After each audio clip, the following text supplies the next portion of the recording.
આવો બેન. 8 તોલા સોનું હતું. અમે અહીંથી સુરનગર બોટાદવાળી બસમાં જતા હતા. 12 ને થવા આયા. હજી સુધી કોઈ કઈ કાર્યવાહી કરી નથી. હજી 12 તોલા હોવાનું છે. અમે ભાઈબંધ ઘરે જતા હતા. બોટાદ તાલુકાનું સરવા ગામથી. એ 12 ને થઈ ગયા. હજી સુધી અમારા ભાઈઓ બહુ મહેનત કરી છે. રાતથી બધું ખોલી નાખ્યું પણ હજી કોઈ બેન શું નામ તમારું? બેન શું નામ? આ મુસાફર છે ગીતાબા જાડેજા છે બેન.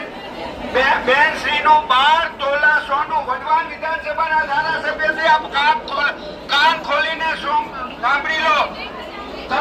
તમે ઘોર નિંદ્રામાં છો. ખિસ્સા કાતરું મોજમાં છે અને મુસાફરો પરેશાન છે. બસમાં હર વખતે કઈ બસ હોય ને અહીંયા જ આવવું પડે છે. બસમાં લાંબી મુસાફરી કરતા હોય થોડું તો હોય જ છે. અમારે કેવી રીતના આવું લગ્ન પડતું હોય તો અમારે સોના દાગીના થોડું તો પહેરવું તો સુવિધા નથી. અહીંયા બે મહિના તો કાંઈ સુવિધા નથી.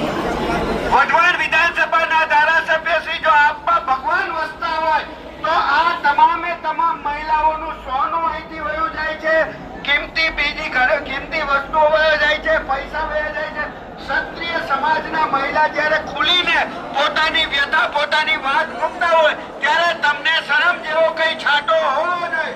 વઢવાણ વિધાનસભાના ધારાસભ્ય શ્રી, સુરેન્દ્રનગરના કલેક્ટર શ્રી અને ભાજપના તમામે તમામ આગેવાનોને અમે સ્પષ્ટ કહીએ છીએ કે હવે તમારે જાગવાની જરૂરિયાત છે. સાથે સાથે તમામે તમામ યુવાનોને, વિદ્યાર્થીઓને, આગેવાનોને અને પ્રજાજનોને પણ કહીએ છીએ કે આ ભાજપ લોકોને મતદાર નહીં પરંતુ ગુલામ સમજે છે. તેથી આપે તેમને હવે દેખાડી દેવાની જરૂરિયાત છે. આમ આદમી પાર્ટીએ આવનાર સમયમાં ખભે ખભો મિલાવી ખુલ્લા પગે પ્રજા સાથે રહેશે એની ખાતરી, એની બાહેંધરી આપવા માટે અમે આમ આદમી પાર્ટીની ટીમ તમારી વચ્ચે આવ્યા છીએ. ફરી વખત કલેક્ટર શ્રી, વઢવાણ વિધાનસભાના ધારાસભ્ય શ્રીને